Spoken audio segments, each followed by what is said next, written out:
தீதும் நன்றும் பிறர் தர வாரா. நம்ம செய்கிற நன்மை தீமை நமக்குள்ளே இருந்து தான் பிறக்குது. அப்பேற்பட்ட நன்மையை நம்ம எப்படி தெரிஞ்சுக்கலாம், கற்றுக்கலாம் அப்படிங்கிறது தான் அரண் வலியுறுத்தல்.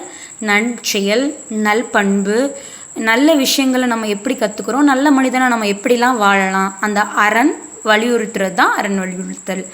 அரண் வலியுறுத்தல் அதிகாரம் 4 இருக்குது. இதில் இருக்க குறட்பாக்கள் 31லேருந்து 40 வரை. இதை ஒவ்வொன்றா விவரிக்க தொடங்குகிறேன். முதல் குறள்: சிறப்பீனும் செல்வம் ஈனும் அறத்தினும் உங்கு ஆக்கம் எவனோ உயிர்க்கு. சிறப்பையும் செல்வத்தையும் ஒருங்கே வழங்குற அறத்தை நம்ம எப்படி வேணான்னு சொல்லுவோம்? அதை விட பெரிய விஷயம், நமக்கு நன்மை தர்ற விஷயம் வேறு என்ன இருக்க முடியும்? சிறப்பையும் செல்வத்தையும் தர்ற அறத்தை விட பெரிய விஷயம் நமக்கு என்ன இருக்க முடியும்? அதுதான் முதல் குறள். அறத்தினும் உங்கு ஆக்கம் இல்லை, அதனை மறத்தலினும் ஊங்கில்லை கேடு. அறத்தை விட மனிதனுக்கு பெருஞ்செல்வம் வேறு எதுவுமே கிடையாது. அந்த அறத்தை மறக்கிறத விட வேறு கேடும் எதுவுமே கிடையாது. அறத்தை விட பெருஞ்செல்வம் இல்லை, அறத்தை மறக்கிறத விட பெருங்கேடும் இல்லை. மூன்றாவது குறள்: ஒள்ளும் வகையான் அறவினை ஓவாதே சொல்லுமாம் எல்லாம் செயல்.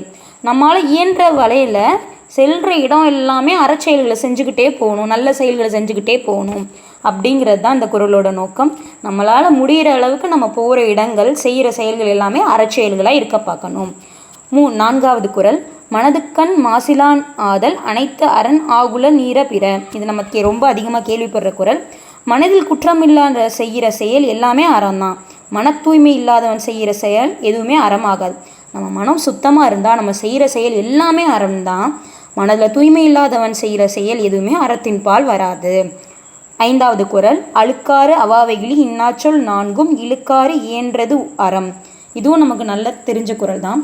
பொறாமை, ஆசை, கோபம், கடுஞ்சொற்கள் ஆகிய 4ம் இல்லாத வாழ்வே அறவாழ்வாகும். அறம்ங்கிறது என்னன்னா, பொறாமை, ஆசை, கோபம், கடுஞ்சொற்கள் இது 4மே இருக்கக்கூடாது. அப்படி இருந்தால் தான் அது அறமாகும். ஆறாவது குறள்: அன்றறிவாம் எண்ணாது அறஞ்செய்கை மற்றது பொன்றுங்கால் பொன்றா துணை. ஒருவன் இளமையிலே காலம் தாழ்த்தார அறம் செய்ய வேணும். அவன் உடலிருந்து எப்போது உயிர் பிரிந்தாலும் அறமானது துணை செய்யும். நம்ம இந்த காலத்துல இருந்து தான் அறம் செய்யணும்னு இல்லை, நமக்கு விவரம் தெரிகிற இளமையிலிருந்தே அறம் செய்ய ஆரம்பிக்கணும். ஏன் அப்படின்னா, நம்ம உயிர் நம்மளை விட்டு எப்போ பிரிஞ்சாலுமே நமக்கு துணையாக அறம் இருக்கும். ஏழாவது குறள்: அறத்தாறு இதுவென வேண்டா சிவிகை பொறுத்தானோடு ஊர்தன் இடை. பல்லாக்கு சுமந்து செல்பவனும் அதில் அமர்ந்து செல்பவனுக்கும் உள்ள ஏற்றத்தாழ்வு போன்றது என்றும் அறத்தின் விளக்கம் சொல்ல தேவையில்லை. ஒரு ஏற்றத்தாழ்வு அறம்னு நம்ம சொல்ல முடியாது. இதுதான் இந்த குறளோட விளக்கம். வீழ்நாள் பட ஆமை நன்றாற்றின் அஃதொருவன் வாழ்நாள் வழியுடன் கள். எந்த ஒரு நாளும் தவறாத ஒருத்தன் அற செய்தான்னா அவன் மீண்டும் பிறவி எடுக்கும் வழியை கல் போன்ற அந்த அடன் அடைக்கும். ஒருத்தன் ஒரு நாள் தவறாத அறம் செய்தான்னா அவனோட மறுபிறவியை அந்த அரண் தடுத்துரும். அவன் பிறவி பயனை அடைஞ்சிருவான், பிறவி இல்லாத நிலைக்கு போயிடுவான். ஒன்பதாவது குறள்: அறந்தான் வருவது இன்பம் மற்ற எல்லாம் புறந்த புகழும் இல. அறம் செய்வதால் வருவதே உண்மையான இன்பம், மற்றவை எல்லாம் புகழ் அளிக்கவே செய்யும். அறத்தால் வர்றது தான் உண்மையான இன்பம், மற்ற எல்லாமே புகழை அளிக்க வர ஒரு சொற்பமான இன்பம்தான். பத்தாவது குறள்: செயற்பாலதோறும் அரணே ஒருவர்க்கு உயர்பாலதோறும் பழி.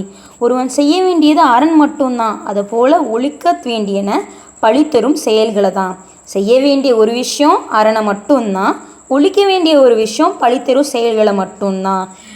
நான் முடிஞ்ச அளவுக்கு எளிமையாக ஒரு 5 நிமிடத்துக்குள்ளே இந்த 10 குறளையும் விளக்க முயற்சி பண்ணியிருக்கேன். உங்களுக்கு என்னால் முடிஞ்ச அளவுக்கு விளக்கியிருப்பேன்னு நம்புகிறேன். இந்த மாதிரி இன்னும் நிறைய குறட்களை பற்றி தெரிஞ்சுக்கிறதுக்கு லைக் பண்ணுங்கள், சப்ஸ்கிரைப் பண்ணுங்கள். உங்களோட ஒவ்வொரு சப்ஸ்கிரிப்ஷனும் எனக்கு ஒரு ஊக்கம் மாதிரி தான். உங்கள் ஃப்ரெண்ட்ஸில் யாராவது படிக்கிறாங்களா, இல்லை சின்ன குழந்தைங்க குறளை பற்றி தெரிஞ்சுக்கணும்னு நீங்கள் நினச்சா இதை ஷேர் பண்ணி விடுங்க. கமெண்ட் பண்ணுங்கள், சப்ஸ்கிரைப் பண்ணுங்கள், லைக் பண்ணுங்கள். நன்றிகள்.